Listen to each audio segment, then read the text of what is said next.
happy Sunday. I am hands-free now because I got this really cool microphone stand and it actually came as I was pulling out of the driveway. The mail guy dropped it off my front door, so I got it in time for today. I'm really excited. I'll take a picture of it and show it on my stories later, but I'm hands-free so I can show you guys stuff now. I'm so excited. So happy Sunday. Today's live with Lydia is going to be about Sunday prep. Now I use the Simplified Planner, and inside the Simplified Planner it talks about your weekly prep. It talks about that right there.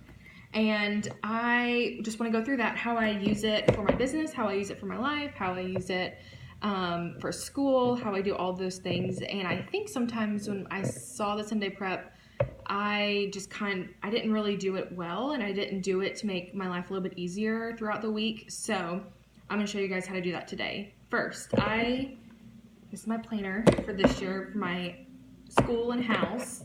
And then I use this planner for work. Yes, I use the weekly for work, and I won't show the inside of this one because it has client stuff in there, but I'll show this one right here. So what I do is you go through the list. You plan meals for the week ahead.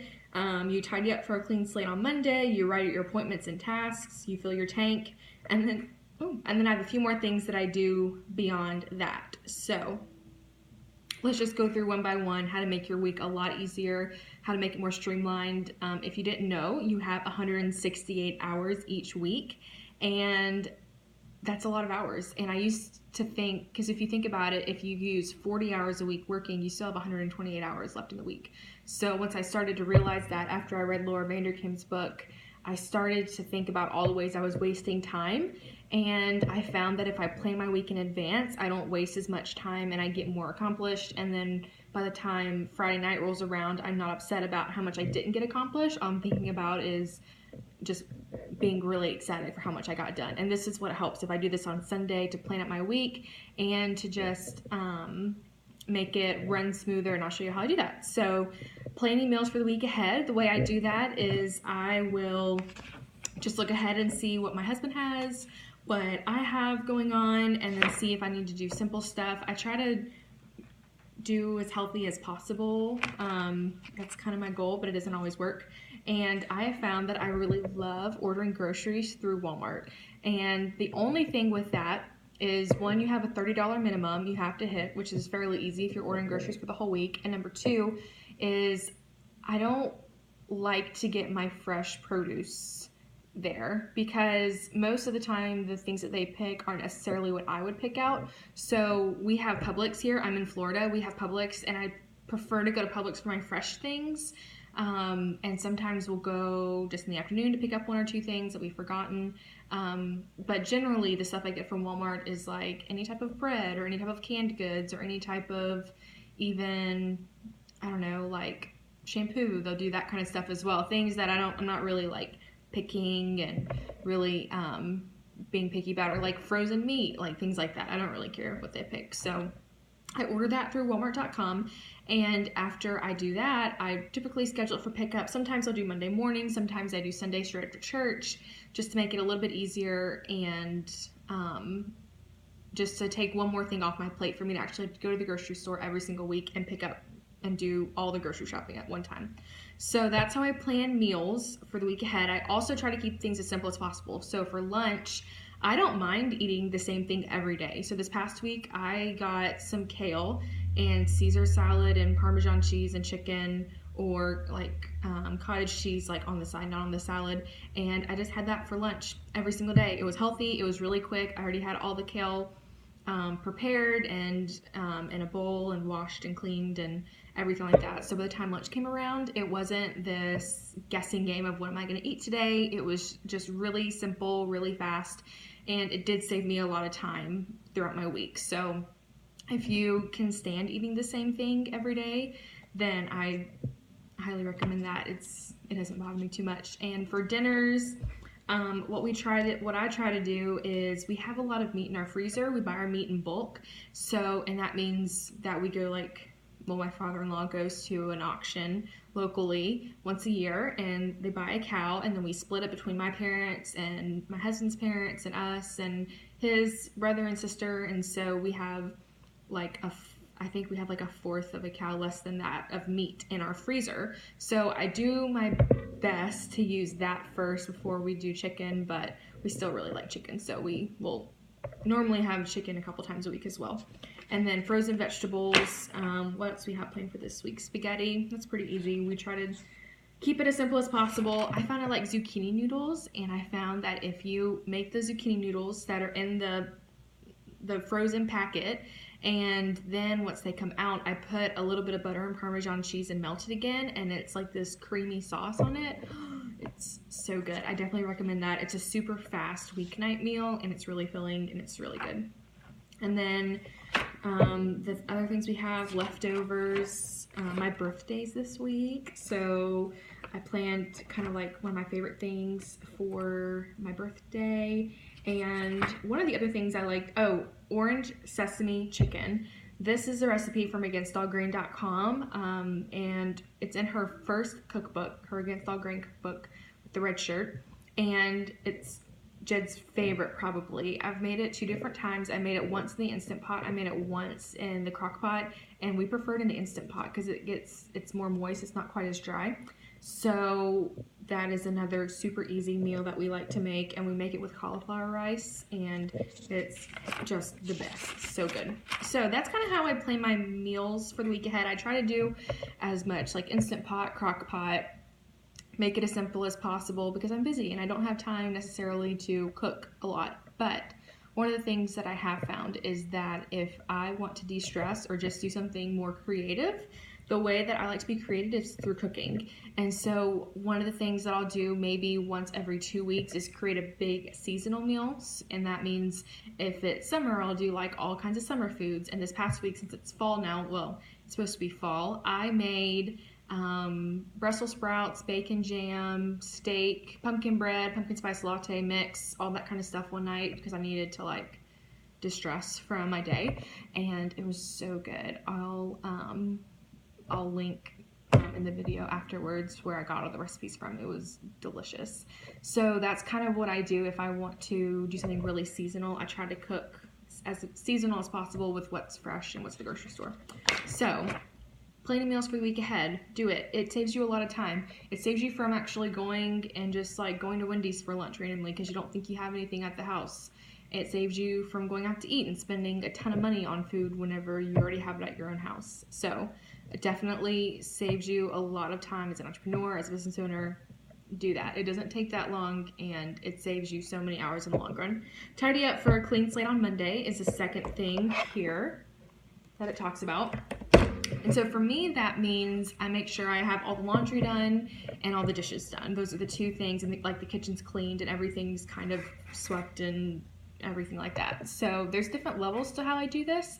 So for like clothes, the first level is just making sure that everything is clean. Like as long as my clothes are clean, even if they're in the basket, I consider that a win for the week. The second level is everything is put away. And the third level is all the clothes are picked out and laid out for the week, and I know what I'm going to wear each day, and I look ahead and I see what clients I'm meeting with, what outfits I need to put together, all of that. That's like the third level of getting ready for the week.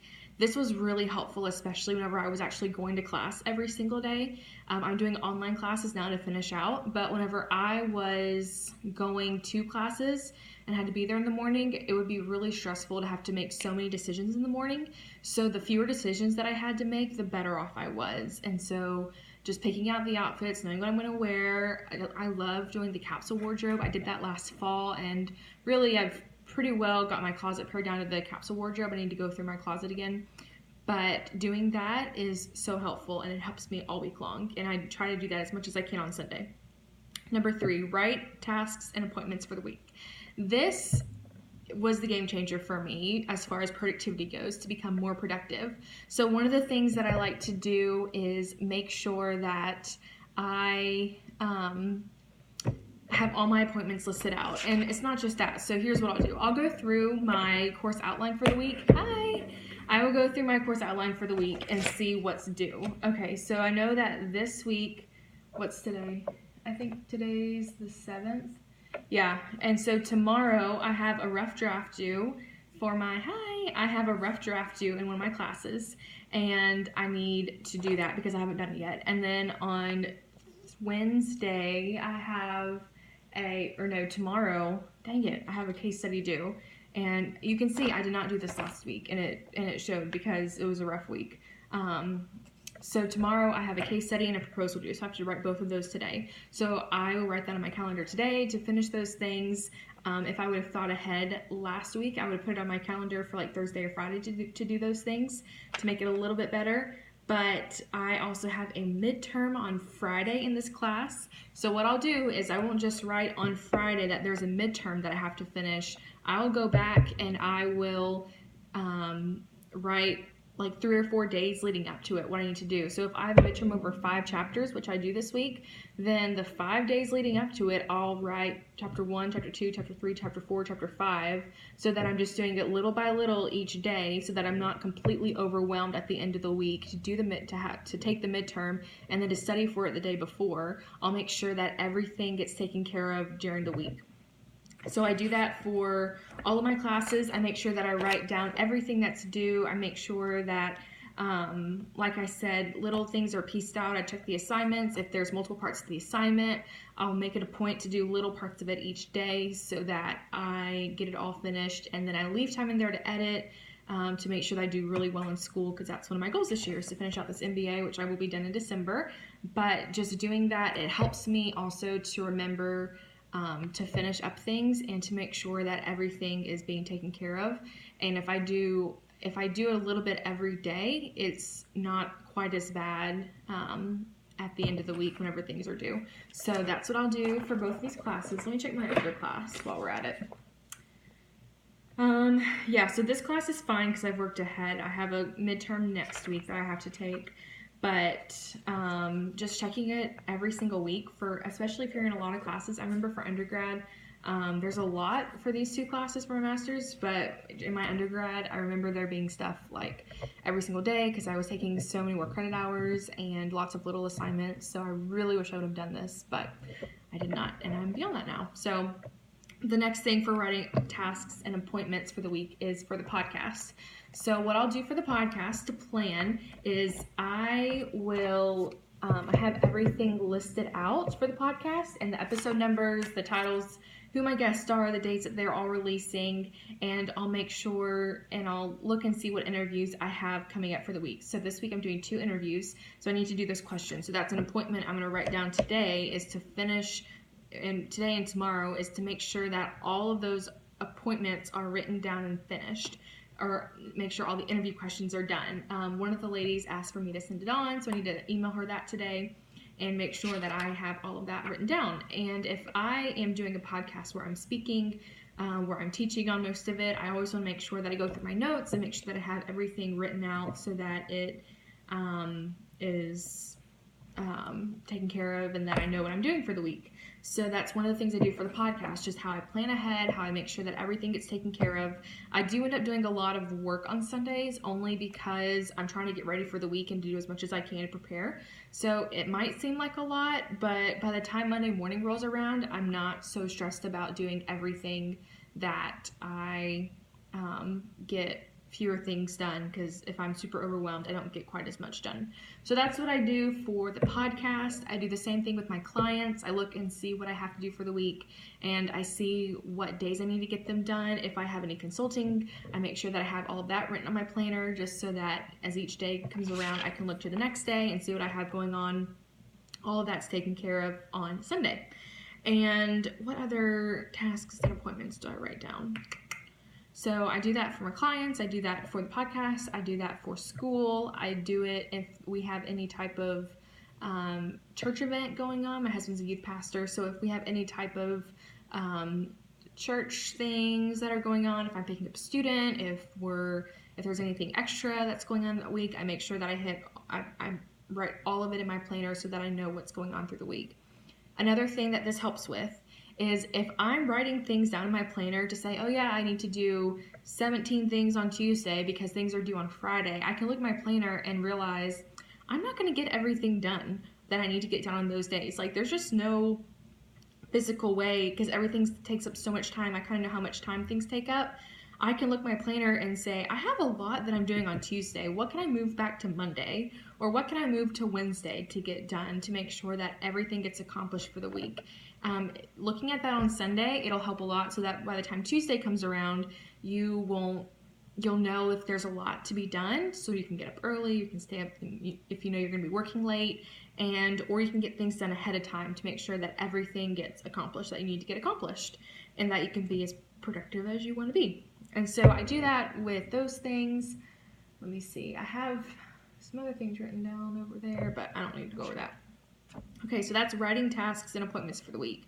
The biggest thing is to be really strategic, like I said, with how you're doing all of that to make it as easy as possible. Also, coffee is necessary.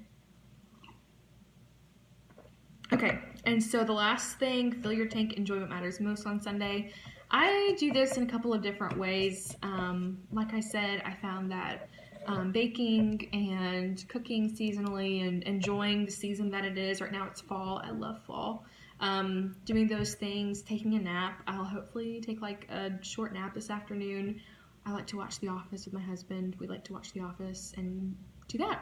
So that is how I prepare on Sundays. This is my simplified planner, and then this is my work planner. I'll do the same thing for my clients in here. This is the weeks at a glance, and I'll make sure that everything gets written down. I'll go through my email to see if clients email me anything that they need to write it all down to make sure it's all taken care of. By the way, this is the best pen on the planet if you are, I don't know if you can see that or not.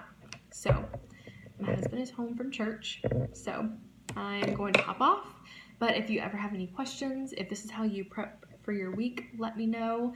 I'm going to go finish prepping for my week. Also, if I clean up my office and tidy up everything, my week just goes so much better. So that is how I prep for the week. Also, I'm writing thank you cards today for some people who have been on my podcast, people who I've met with for lunch who gave me great advice. I'm writing handwritten thank you notes and mailing those out today. Make sure you make gratitude a part of your routine. It helps a lot. I got these from Target. They're super cute. So I'll talk to you guys tomorrow. Bye.